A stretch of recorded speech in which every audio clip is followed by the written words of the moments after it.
बहुत पुरानी बात है। एक नगर में एक राजा राज करता था। यूं तो राजा एक कुशाल योद्धा था, बहुत बेहतर ढंग से पूरी विरासत संभाल रहा था। राजा के अंतर्गत उसकी पूरी प्रजा भी बहुत खुशहाल तरीके से रह रही थी, क्योंकि वो बहुत बखूबी सभी कार्यों को जिम्मेदारी से निभा रहा था। प्रजा का सुख दुख सबका ध्यान रखता था। सब कुछ राजा में सही था, किंतु एक कमी थी। वह था राजा का थोड़ा संकी व्यवहार। अक्सर राजा का मन बदल जाता था। वह कुछ भी बोलने लग जाता था और कुछ भी करने लगता था। उसके संकी व्यवहार में अक्सर अजीब अजीब हरकतों को किया करता था। कभी किसी से अजीब कार्य को करने को कह देता जो करना संभव ही नहीं होता, या स्वयं से कोई विचित्र ऐसा काम कर देता जिससे सभी हैरान हो जाते थे।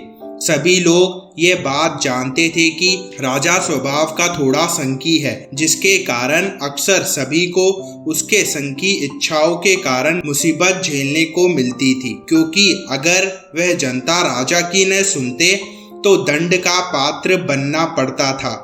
इसलिए अक्सर सभी राजा से दूरी बनाकर रहा करते थे। जरूरत भर ही उसके समक्ष रहते, लेकिन फिर भी वह फंस ही जाते थे। एक बार एक नगर में फसलों की कटाई चल रही थी। नगर के सभी किसान सुबह से शाम उसमें लगे हुए थे।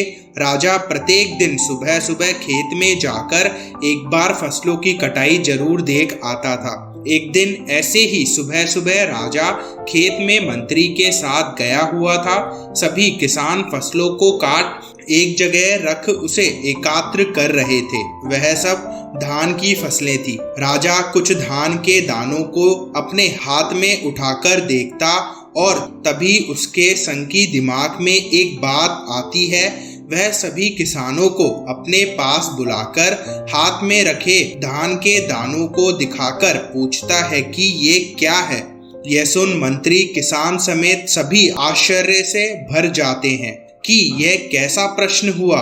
सभी जानते हैं कि ये धान की फसल है। इस समय उसी की ही फसल हुई है। राजा स्वयं यहाँ आ सब देख रहा है और तब भी ये प्रश्न कर रहा है, किंतु कोई कुछ बोलता भी क्यों? क्योंकि यह तो राजा का संकी दिमाग का प्रश्न है। राजा प्रश्न दोहराता है, कोई भी किसान आगे आकर कुछ भी नहीं कहता। तब एक किसान आगे आकर कहता है कि क्या मैं इस प्रश्न का उत्तर आपको कल दे सकता हूँ?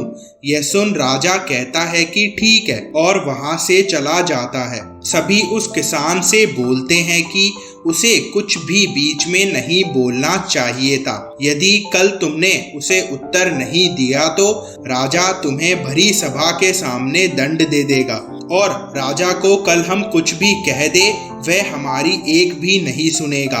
किसान खुशी खुशी कहता है कि धैर्य रखो। इतना कहकर वह वहां से चला जाता है। उसी नगर में एक बहुत ही विद्वान प्रख्यात महात्मा रहते थे। सभी नगर के लोग प्रतिदिन उनके प्रवचनों को सुनने आया करते थे। महात्मा उस नगर से और वहां के राजा के व्यवहार से बिल्कुल अच्छी तरह से वाकिफ थे कि वह थोड़ा संकी है, अक्सर विचित्र प्रश्न कर लिया करता है। किसान महात्मा से बहुत प्रभावित रहता था। वह प्रतिदिन उनके पास जाता। उस दिन शाम को भी वह प्रवचन सुनने के लिए गया हुआ था। महात्मा के प्रवचन को सुनने के बाद जब सभा स्थगित की गई, तब किसान महात्मा के समक्ष जाकर उन्हें धान हाथ में दिखाकर पूछता है कि हे महात्मा, ये आपके हाथ में क्या है? यह देख महात्मा सब समझ जाते हैं कि ये राजा द्वारा किया गया प्रश्न है। वह अपने शिष्य से कान में कुछ कहकर उसे भेज देते हैं। वह भीतर जाकर कुटिया से कुछ लाकर महात्मा के हाथ में रख देता है, और तब वह मुस्कुराकर अपने हाथ में लिए धान को किसान को दिखा कहते हैं कि जो तुम्हारे हाथ में है शिष्य, वही मेरे हाथ में भी है। यह सुन किसान बिना महात्मा के आगे कुछ कहे सब कुछ समझ जाता है कि उसे अब क्या करना है। उसे उसकी समस्या का हल 4 धान के दानों से मिल जाता है। वह महात्मा को प्रणाम और चरण स्पर्श कर कर लौट जाता है। अगले दिन राजा पुनः जब खेत में आता है तो देखता है कि सभी किसान वहां पर उपस्थित थे, सिवाय उस किसान के। राजा सभी से पूछता है कि वह किसान कहाँ पर है और मेरे प्रश्न का उत्तर दो। यह सुन सभी अब सोच में पड़ जाते हैं कि अब इस सनकी राजा का क्या जवाब दे। कोई दंड के डर से कुछ नहीं कहता। तभी उसी समय वह किसान वहां पर उपस्थित हो जाता है। उसके पास एक छोटी सी गाठरी होती है। वह राजा से कहता है कि क्या वह कल के प्रश्न को एक बार फिर से दोहरा सकते हैं। राजा बोलता है कि क्यों नहीं। राजा पुनः नीचे से धान के दानों को उठाकर उसे दिखाता है और पूछता है कि ये क्या है। तब किसान अपने पास एक गाठरी खोल राजा को अपने पास से भी धान दिखाता है और कहता है कि हे महाराज, जो आपके हाथ में है वही मेरे हाथ में है। दोनों जगह धान देख राजा को उसके प्रश्न का उत्तर मिल जाता है और वह किसान की चतुराई देख बहुत प्रसन्न होता है।